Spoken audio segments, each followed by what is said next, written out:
함께 읽겠습니다. 시작. 여호와는 나의 목자시니 내게 부족함이 없으리로다. 그가 나를 푸른 풀밭에 누이시며 시원한 물가로 인도하시는도다. 내 영혼을 소생시키시고 자기 이름을 위하여 의의 길로 인도하시는도다. 내가 사망의 음침한 골짜기로 다닐지라도 해를 두려워하지 않을 것은 주께서 나와 함께 하시리라. 주의 지팡이와 막대기가 나를 안위하시나이다.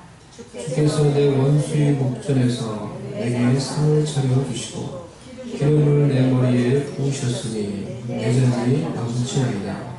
내 평생의 선하심과 인자하심이 반드시 나를 따르리니 내가 여호와의 집에 영원히 살리로다. 아멘. 자리에 앉으시겠습니다. 보세요.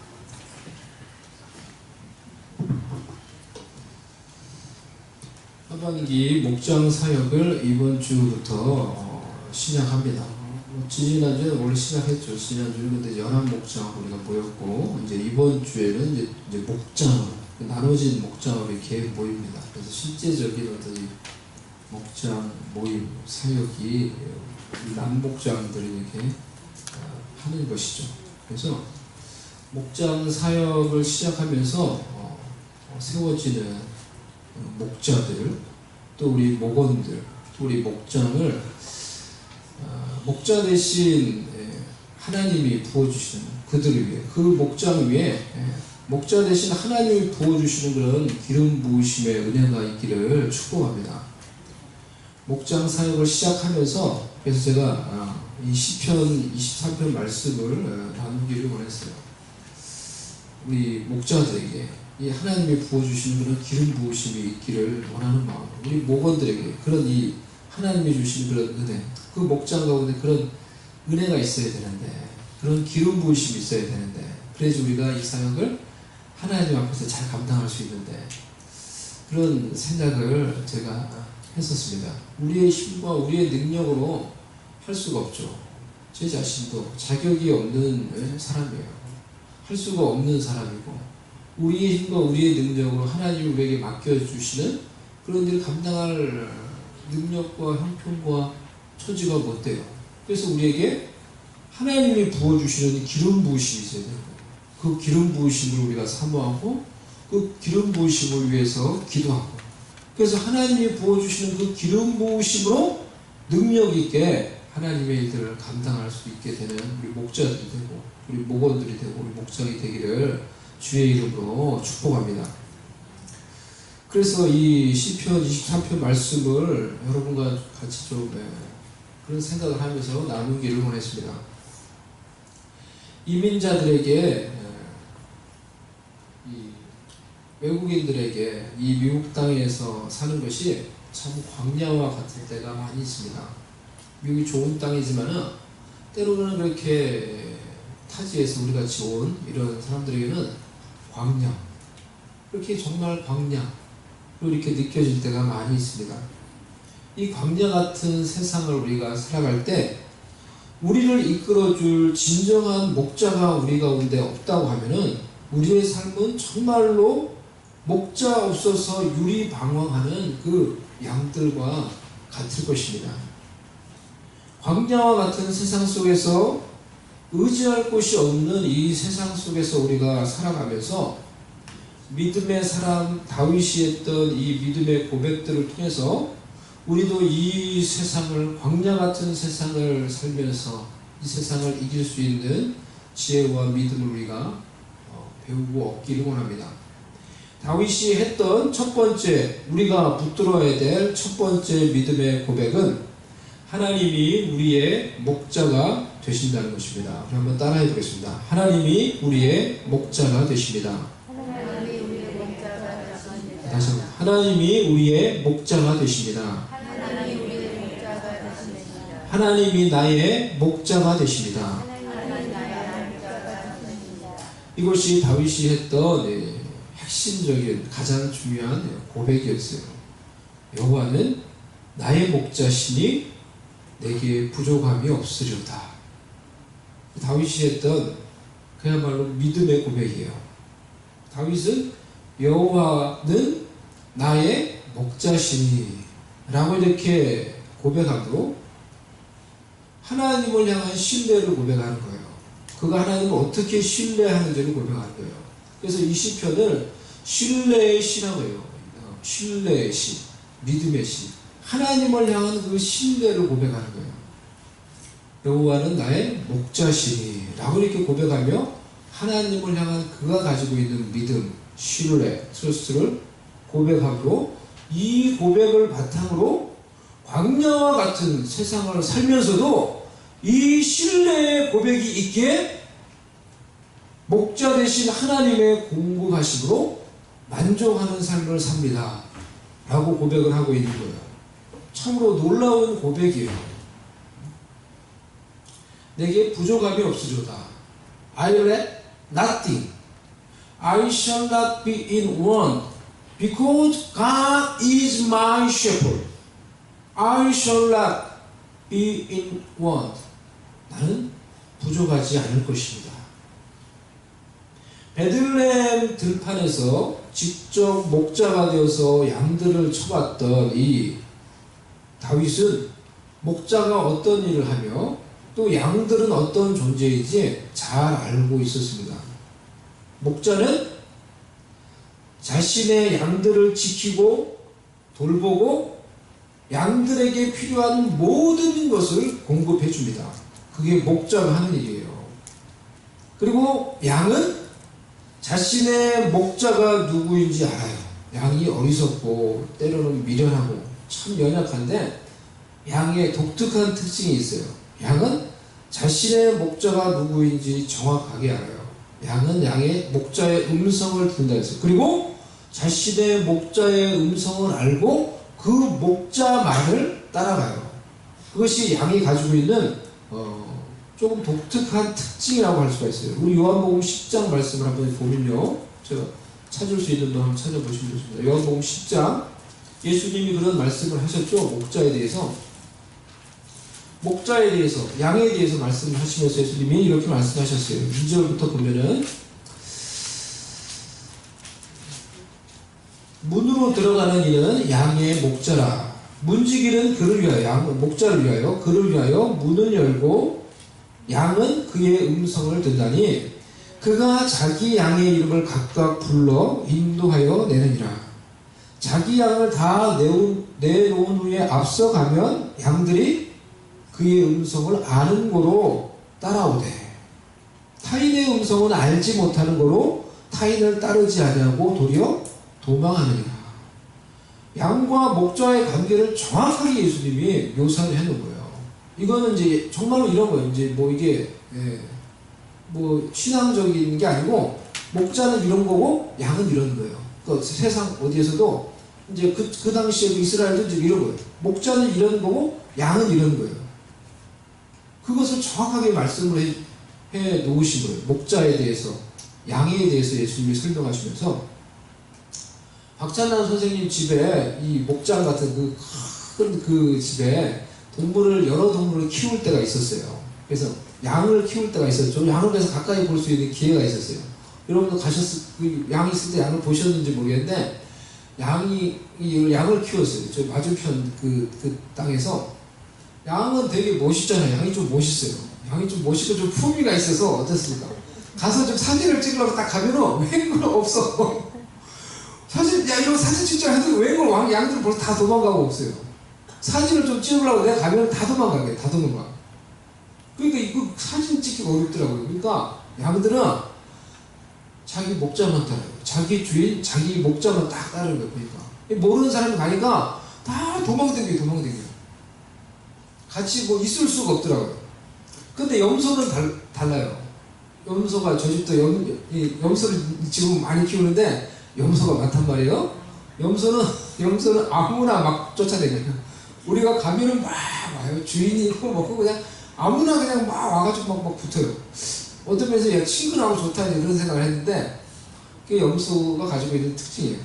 아무나 잘 따라다녀요. 그냥 그 옆에 막 쫓아와가지고 막 옆에 있어요. 염소가 뭐 하나 보면 막 옷을 씹고 있어. 내 옷을. 먹이 주면은 무조건 땡이에요. 먹을 거 주면은. 염소하고 양하고 그렇게 달라요. 하나님과 우리의 관계를 얘기하면서 성경에서 다윗이 또 예수님도 그 관계를 얘기하면서 목자와 양으로 비유한 거예요. 하나님이 우리의 목자가 되시고 우리는 그의 양이 된다는 거예요. 아무나 따르는, 아무나 그냥 막 따라다니는 염소가 아니라 오직 목자 되신 하나님만 따라다니는 그 음성만 듣고 그 목자 되신 예수님만 따르는 양이라는 거예요. 우리는 그분이 우리의 목자이고 우리는 그분의 양이라는 거예요. We are His shepherd. We follow only Jesus. 이 고백이, 그래서 이 믿음의 고백이 우리의 믿음이 어떠한 관계 가운데서 하나님과 나와 어떠한 관계 속에서 우리의 믿음이 세워져야 되는지를 잘 보여주고 있는 거예요. 우리가 하는 많은 이 말들 중에, 우리가 하는 고백들 중에 환경을 바라보며, 우리가 다 사람이기 때문에 저도 그렇고 환경을 바라보며 하는 그런 말들이 있어요. 환경 때문에 하는 그런 고백들 어떤 겁니까? 그런 것들은 주로 이제 푸념, 원망, 우리의 힘든 것을 표현하는 탄식, 그런 것들이죠. 그런 게 많죠. 또 우리가 하는 고백 중에 어떤 내가 선호하는 사상, 내가 믿는 철학을 바탕으로 하는 고백이 있어요. 신념이 있어요. 나는 이렇게 생각해. 내 신념이죠. 내가 가지고 있는 어떤 사상, 철학, 내 인생의 철학, 어떤 그런 것이 있어요. 또 컨빅션, 나만이 가지고 있는 내가 원하는 어떤 그 사상. 하지만 진정한 믿음의 고백은 하나님과 나와의 이런 바른 관계로부터 나오는 것입니다. 하나님과의 나와의 바른 관계 속에서 나오는 믿음의 고백이야말로 그것이 능력이 있고, 그것이 그 믿음의 고백이 가치가 있고, 그 믿음의 고백이 우리를 영적으로 윤택하게 만들어 주는 것입니다. 그것이 하나님은 나의 목자이시며 나는 그분의 양이 되신다. 양이 된다. 양이 된다. 라는 그런 믿음의 고백입니다. 이 힘든 광야 같은 세상 속에서 하나님이 나의 목자가 되심을 믿고 인정하며 고백하며 나는 그분이 기르시고 그분이 돌보시고 그분이 이끄시는 양이 된다는 것을 믿고 고백하며 그 믿음으로 주님을 믿고 따를 때 하나님의 목자 되신 하나님의 인도하심과 돌보심과 공급하심의 은총 속에서 부족함이 없는 삶을 산다고 고백할 수 있게 되는 것입니다. 왜 많은 사람들이 인생을 살면서, 이 광야 같은 인생을 살면서 방황하며 살아갑니까? 왜 많은 사람들이 진정한 목적이 없이 살아갑니까? 양은 목자를 잃어버릴 때 방황하는 거예요. 양이 언제 방황하냐고 하면은 목자가 없으면 양은 방황하는 거예요. 우리는 양같은 존재인데 양같이 부족하고 연약하고 때로는 많은 경우 어리석은 그런 존재인데, 우리가 내가 내 인생의 주인이라고 생각하고 내가 내 인생을 이끄는 자라고 생각하며 진정한 목자가 되시는 하나님 없이, 진정한 목자가 되시는 예수님 없이 살아갈 때 우리의 인생의 방황이 시작되는 것입니다. 하지만 지금도 내가 어둠의 골짜기를 지나는 것 같고 사망의 골짜기를 지나는 것 같고 답답한 끝을 모르는 터널을 지나는 것 같을지라도 하나님이 나의 목자가 되심을 믿으며 하나님이 나의 목자가 되심을 기억하며 그 목자 되신 하나님을 바라보며 그분을 놓지 않으며 그 어둠의 터널을 지나면서도 방황하지 않을 수 있습니다. 넘어지지 않을 수 있는 것입니다. 사절에서 내가 사망의 음침한 골짜기를 다닐지라도 해를 두려워하지 않을 것은 주께서 나와 함께 하십니다. 목자 되신 주께서 나와 함께 하십니다. 목자 되신 주님의 지팡이와 막대기가 나를 안위하시나이다. 나를 보호하십니다. 이렇게 말을 하고 있는 것입니다. 목자 되신 하나님의 보호하심과 인도하심 속에서 하나님이 그 어둠의 터널을 통과해 다시 푸른 초장과 쉴만한 물가로 우리를 인도하는 것을 우리가 체험하게 되는 것입니다. 혼란스러운 인생을 사셨습니까? 방황하는 것 같은, 목적이 없는 것 같은 그런 인생을 살 때가 있었습니까? 내 인생의 진정한 목자를 내가 잃어버렸기 때문입니다. 내가 내 인생의 목자인 것처럼, 내 인생의 주인인 것처럼 살았기 때문입니다. 다시 목자 되신 하나님을 붙잡을 때 우리 인생의 방황이 끝이 납니다. 아멘? 우리 인생의 혼란이 끝이 납니다. 목자 되신 하나님의 인도하심과 예비하심과 공급하심이 내 인생 가운데 시작되는 것입니다. 우리 다 같이 한번 믿음으로 이 말씀을 고백해 봅시다. 하나님이 나의 목자가 되십니다. 하나님이 나의 목자가 되십니다. 나는 그의 손의 양입니다.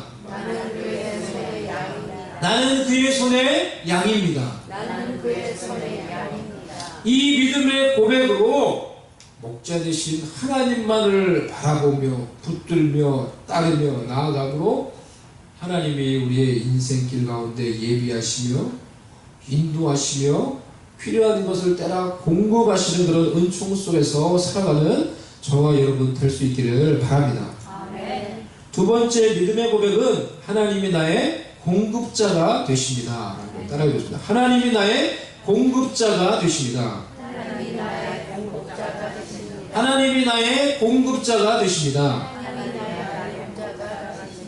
2절에 보면 그가 나를 푸른 풀밭에 누이시며, 이렇게 말했어요. 푸른 풀밭에 누이시며. 광야 같은 곳에서 먹을 것이 없는 곳에서 양들만 있으면 어떻게 되겠어요? 그러다 이제 굶어 죽고 잡혀 먹고 이러는 거예요. 근데 그런 곳에서 목자가 이 양들을 이끌어서 푸른 풀밭으로 인도를 하는 거예요. 그러니까 어떻게 돼요? 양들이 열심히 먹고 막 재밌게 놀고 지내고 쉬는 거예요. 그 풀밭에 누워서 쉬는 거예요. 목자가 인도하는 것이 바로 그런 곳이라는 거예요. 그렇게 목자를 통해서 먹을 것이 없는 광야에서, 하지만 목자를 통해서 그런 푸른 풀밭으로 인도함을 받게 되면은 양들은 그곳에서 모든 필요한 것들을 다 공급을 받게 되는 거예요. 먹고 쉬고 놀고 lay down and satisfy, 만족하는 거예요. 그게 부족함이 없는 삶이에요. 마찬가지로 하나님이 우리의 목자가 되셔서 우리를 그 푸른 초장으로 인도하시면은, 하나님이 목자 되신 하나님이 인도하시는 그 푸른 초장에서 우리도 우리의 모든 필요한 것을 공급받고 그곳에서 먹고 마시고 놀고 쉬고 안식하고 satisfy. 주님이 내게 목자가 되셔서 내게 부족함이 없습니다 라고 우리도 고백할 수 있게 된다는 것입니다. 아브라함이 99세 때 창세기 17장에 보면은 하나님이 아브라함에게 나타나셔서 자신을 계시하시되 나는 전능한 하나님이라 이렇게 말씀하셨어요. 이 전능한 하나님이 뭐라고 제가 그랬죠? 엘샤다이 하나님이에요. 엘샤다이 이 말을 직역을 하면은 엘이 하나님이고 샤다이는 가슴이라는 뜻이죠. 가슴. 그 더 어떤 그런 의미라고 하면은, 그러니까 이런 걸 유추하는 거예요. 아기가 막 우는데, 아기가 왜 배고파서 울어요 지금 아기는. 그래서 얼마 전에 이제 제가 어떤 인터넷 뉴스를 보니까, 인터넷 뉴스에서 이 경찰서에서 이 경찰인데, 여자 경찰인데 거기에 온 어떤 아기가 있었어요. 아기가 막 울어요. 그러니까 그 여자 경찰이 그 배고파 우는 아기를 보면서 너무 마음이 아파서 거기서 자기가 이제 아기가 있었겠죠. 그 경찰도 자기가 가슴을 이렇게 꺼내서 그 아기를 이제 젖을 먹이는, 그 우는 아기에 젖을 먹이는, 그거를 이제 인터넷에 이렇게 이제 화제가 되어서 이제 그것을 이제 이렇게 딱 보여준 제가 뉴스를 봤어요. 경찰이 너무 아기가 우니까 너무 자기가 가슴이 아파서 자기가 본능적으로 그 아기한테 이제 젖을 물린 거예요. 그러니까 그 아기가 이제 그걸 막 먹게 된 거예요. 그와 같은 거예요. 막 배고파서 간절히 이 아기한테 그게 지금 가장 중요한데, 배고픔이. 그것 때문에 막 우는 아기에게 엄마가 자신의 젖을 먹임, 그 가슴으로 자기 젖을 먹여서 그 아이에게 풍성히 공급해 주는 거예요. 그 의미예요. 이 엘샤다이. 하나님께서 하나님의 자녀가 배가 고파서 영적으로 굶주려서 고통받으며 울 때 하나님이 자신의 가슴으로 하나님에게 있는 우리에게 가장 필요한 것을 쏟아부어 주시는 하나님, 부어주시는 하나님, 공급하실 때 풍성하게 완전하게 공급해 주시는 하나님, 이 하나님이 엘샤다이예요. 그것을 표현하길 우리 한글번에서 전능한 하나님 이렇게 말하는 거예요. 99세 때 아브라함에게 하나님이 나타나셔서 나는 아브라함아 엘샤다이 하나님이니 너의 그 갈급한 그의 절실함 가운데 내 가슴을 열어서 내가 너에게 부어주는 하나님이니 너는 내 앞에서 행하여 완전하라 이렇게 말씀하셨어요. 아브라함에게 가장 절실했던 게 뭐예요? 99세가 되었어요. 아브라함에게 가장 절실했던 게 뭐예요? 자손이에요. 자손 주신다고 해놓고 25년 기다리고 하나님이 약속하신 자손이었고 하나님이 약속하신 수많은 자손, 그걸로 절실하고 마음이 애타는 그 아브라함에게 하나님이 나타나셔서 나는 네가 가장 원하는 그 절실한 자손의 후손을 부어주는, 너에게 완전하게 공급해주는 엘샤다이 전능한 하나님이니 너는 그 하나님을 믿고 그 공급자 되신 하나님을 믿고 내 앞에서 행하되 완전히 행하라. 이렇게 하나님이 말씀하실 거예요.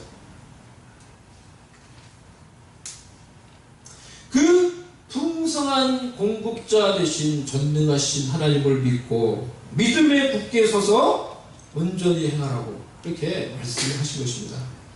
우리는 많은 경우에 사람들을 통해서 우리가 기대했던 것을 얻지 못할 때 좌절을 합니다. 환경을 통해서 우리가 원하는 것들이 나타나지 않을 때 좌절하며 낙심합니다. 하지만 정말 우리가 붙들어야 될 그러한 상황에서도 우리가 붙들어야 될 믿음의 고백은 사람이 아니라 환경이 아니라 하나님이 우리의 공급자가 되십니다. 사람이 아니라 환경이 아니라 하나님이 나의 공급자가 되십니다. 나는 이 믿음의 고백인 것입니다. 아멘. 사람에 의해서 거절당하고 환경의 문이 닫힐 때에도 하나님은 여전히 우리의 인도자가 되시며 우리의 공급자가 되어 주십니다. 그게 엘샤다이의 하나님이에요. 그래서 또 다른 길을 예비하시고 막힌 것 같지만 또 다른 길을 예비하셔서 피할 길을 주시고 알지 못하는 방법으로 우리를 당신이 예비하신 푸른 초장으로 인도해 주시는 분입니다. 그러니 사람이 아니라 환경이 아니라 하나님이 우리의 공급자가 되심을 날마다 믿음으로 고백하는 저와 여러분 될 수 있기를 바랍니다. 우리의 삶의 모든 영역에서 우리에게 필요한 모든 것이 있는 푸른 초장으로 인도하시는 그 하나님을 고백하시기를 바랍니다. 우리가 부정적으로 보이는 환경 속에서 우리가 하는 이 말들은 부정적인 고백들이 많이 있어요. 죽겠네. 환경을 바라고 내가 죽고 싶고 미치겠네. 내가 뭐뭐 때문에 안 되고 내 환경의 이 부정적인 것을 보고 우리가 이제 하는 말이에요. 우리가 답답하고 힘이 드니까 이런 말을 하지만 우리의 부정적인 말들, 고백들은 더욱 우리의 삶과 관계를 어렵게 만들고 더욱더 그 부정적인 것들을 강화하는 그런 역할을 해요. 그 환경으로 인해서 부정적인 말을 계속하는 사람은 보통 사람입니다. 자연인입니다. 우리도 다 그런 경우가 있으니까 정도의 차이는 있지만 다 그런 게 있겠죠. 보통 사람이에요. 보통 사람은 다 이제 그런 것들이 다 조금씩 다 있습니다. 하지만 우리가 환경을 따라 말하고 사는 그런 자연인이 아니라 하나님과 그의 말씀을 붙들고 믿음의 말을 계속 고백하며 살아갈 수 있는 믿음의 사람들 될 수 있기를 바랍니다. 내 모든 삶의 영역에서 나의 앞길, 나의 사업, 학업, 가정, 재정, 건강의 영역을 푸른 초장으로 인도하셔서 필요한 모든 것들을 공급하시는 그 목자 되신 하나님을 우리의 입술로 날마다 고백할 수 있기를 바랍니다. 사업, 내가 하는 일이 우리가 힘들 때가 있죠. 그런 분들 하나님께서 이 사업, 이 일의 영역에서도 하나님이 나를 당신의 푸른 초장으로 인도해 주셔서 필요한 모든 것을 공급해 주실 것을 믿습니다. 그래서 제가 당신이 인도하는 푸른 초장에서 만족하게 될 것입니다. 그것을 바라보며, 그런 하나님을 바라보며 고백하는 거예요. 공부하는 학생들, 공부에 도전이 있는 우리 사람들 있죠. 저도 그런 게 있어요. 지금 학업의 영역에서 저를 푸른 초장으로 인도하셔서 저에게 필요한 지혜와 능력을 주실 하나님을 제가 믿습니다. 아멘? 우리 학생, 어른들만 아멘. 우리 학생들 아멘? 네? 아멘 먼저 해야지. 그리고 나서 아무것도 안 하고 내가 그냥 들어 놓이는 게 아니고, 그 믿음을 갖고 하나님이 내게 지혜 주시고 능력 주실 거 믿고 열심히 공부하는 거죠. 그 믿음에서 나오는 열정을 가지고. 저도 박사 논문을 써야 돼요. 논문을 써야 되는데 이 부분에서 하나님의 인도하심, 하나님이 인도하시는 것은 공급하심이 필요해요. 시간, 지혜, 능력, 자유, 이 필요한 것들이 많이 있어요. 하나님이 나를 이 영역에서 내게 필요한 모든 것이 있는 푸른 초장으로 나를 인도하사 모든 필요한 것을 공급해 줄 줄로 믿습니다. 야, 아멘 해주셔서 감사합니다. 아멘. 건강의 영역에서 저를, 건강의 이슈가 있는 분들, 건강의 영역에서 하나님이 저를, 나의 목자 되신 하나님이 나를 푸른 초장으로 인도해 주셔서 나에게 건강을 주시고 하나님이 주신 생명을 주시고 힘과 능력을 주셔서 내가 살아있는 동안 강건하게 주의 일들 감당하며 살 수 있게 주시옵소서. 믿습니다. 이렇게 고백하며 남은 인생을 주를 위해서 힘있게 우리 목자 되신 주 예수 그리스도 바라보며 그분의 인도하심을 따라 살며 그 영광을 위해서 살아갈 수 있는 주님의 양들, 주의 백성들 될 수 있기를 간절히 주님의 이름으로 축복합니다.